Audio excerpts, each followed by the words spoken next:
On top of the sky is the place where you go if you've done nothing wrong. If you've done nothing wrong. One can hope. Could we have eternal life and never die? Well, eternal life has got to be it's got to be better than this, hasn't it? You know, it really has. I think if this was offered to me as eternal life, even though I really can't complain about my circumstances where I am and all that. I could complain a hell of a lot about what's going on in the rest of the world. I don't know whether I would accept it as for eternity. I don't know. By the time I'd worked my way through all the music that was recorded between 1965 and 1975, 6, 7 sort of time, just pre-punk, I would find myself a little bit bored, maybe. Oh, I don't know though. Maybe I would become a virtuoso on every instrument. You'd have to, wouldn't you? You'd have to do something. Eternal life. Eternal life in this state with a human body. The human body would have to not deteriorate any more than mine is now. Jesus, I'd like to go back to when I was sort of 20 would be fine. Yeah. But eternal life, even if we have eternal, don't know whether you'd call it life, but an eternal consciousness, maybe. That wouldn't be so bad, maybe, but who knows? I mean, I haven't tried it. Unless this is part of it. We are, as David Icke maybe more than once said, we are consciousness experiencing a human form or something like that, which is fair enough. That's a fact. But I don't know. Anyway, last time, or second to last time I was speaking, I made 2 errors, and one was calling the chap that was on with Mel, what do they call him? Dan. I call him Dan, and his name is Bill. Sorry, Bill, and sorry, Merle. And the other one is, I was saying that I only have Scots pines and yews as coniferous evergreen trees, and of course I've got spruce as well, Norway and Sitka. I've got most of those, and I didn't even think about them. That's how it goes, I suppose, sometimes. Now, I've just been. It's Good Friday today. It's no better than any of the other Fridays I've experienced, probably, but maybe even worse than some. But I went out to a market town just now. Just got back. And I do appear in public like this, yeah. And I met a really good fella. He's a friend. He was in my year at school. We went to the same, like, not even secondary school, but the last school that we went to for 3 years. We were, some people go for 2, or some people go for 4. I went for 3. And spoke to him for some length, not 10 minutes maybe, which seems quite a long time when there's people bustling about trying to get past you. And it was really nice to see him, and he's a really nice fella. And he sadly he's on the wrong path. And because he said his job fell apart when he used to work for an estate, you know, Lord Farquhar or whatever his king name is. I don't know. I don't care. I hate those people. I don't probably hate the people, but I just hate the idea of it. You know, people having vast tracts of land, and every time they die, it's passed on to the next generation without inheritance tax touching them somehow. They can do that sort of thing.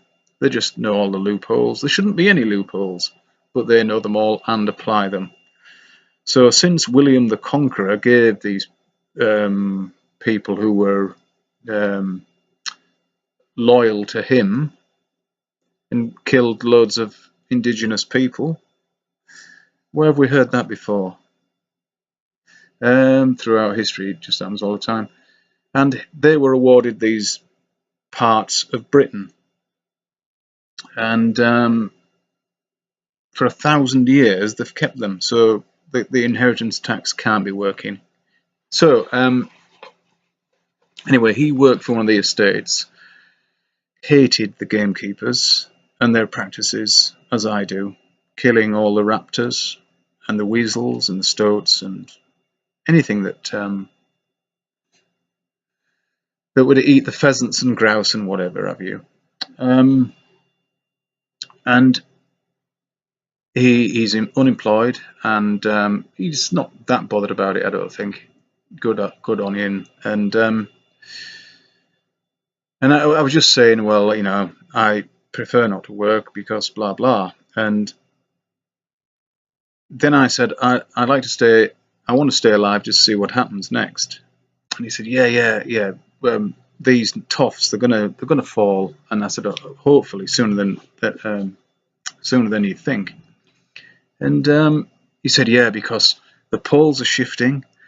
What else did he say? Oh, Yellowstone Park, the supervolcano is going to erupt, and something else as well. He didn't say Nibiru's coming, thankfully. Something else he mentioned that I just thought, oh dearie me, you know, you really are on the wrong track there. And I said, look, I'm going to have to meet with you. I know where he lives. He doesn't know where I live, but I'm going to have to meet you with you and discuss this. And I said, see you soon, and I'll tell you what I think. So there you go. And he had his dad with him, his father with him, and his father had wandered off, and so he was a bit desperate to go and find him because he didn't say he's not all there, but I don't think he is somehow. And his mum died some time ago, a couple of years ago. So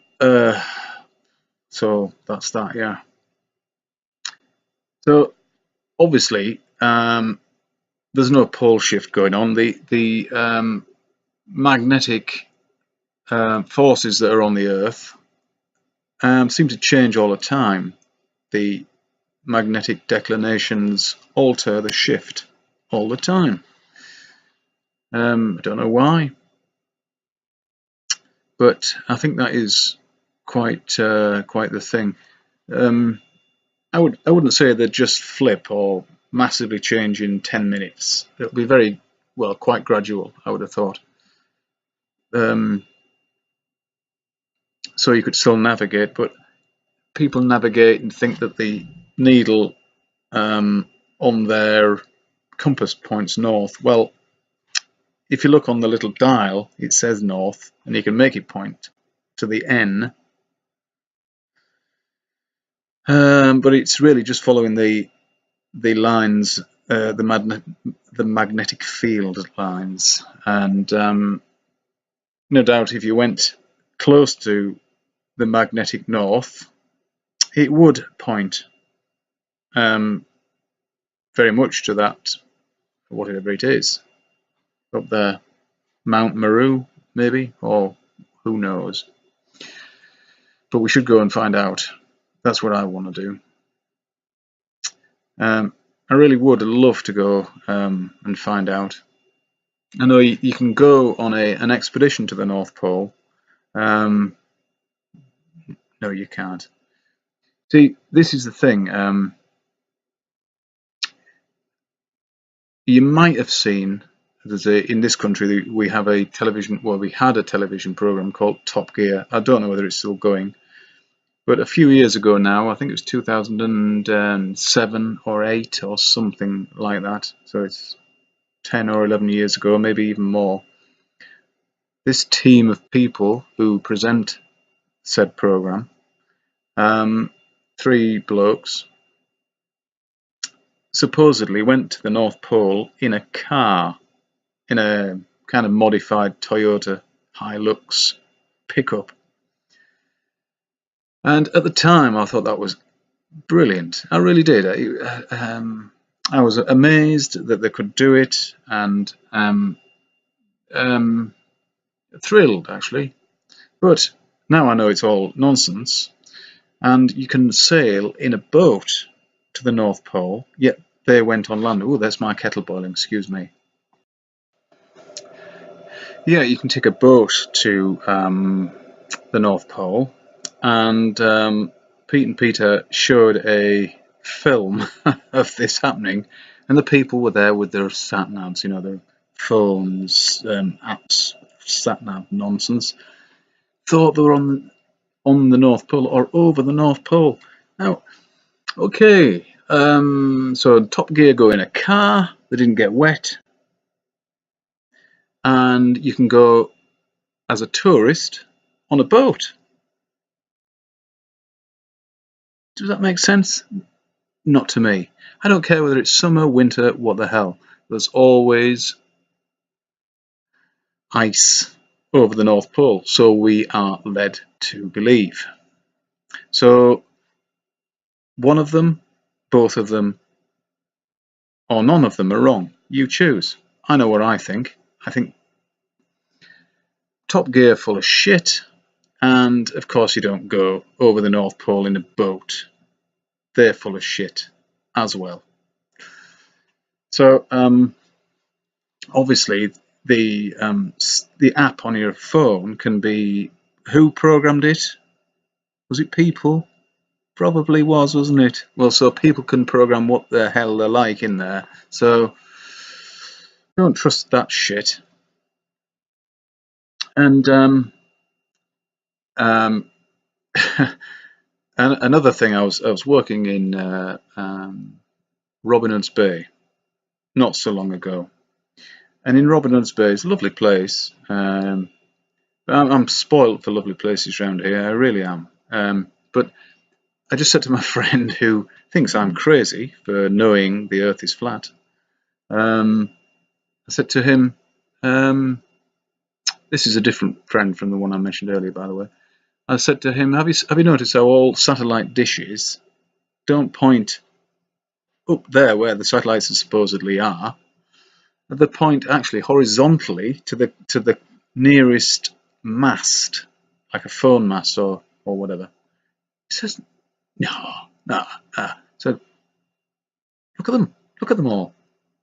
And they've just over the bay is a place called Ravenscar, another lovely place.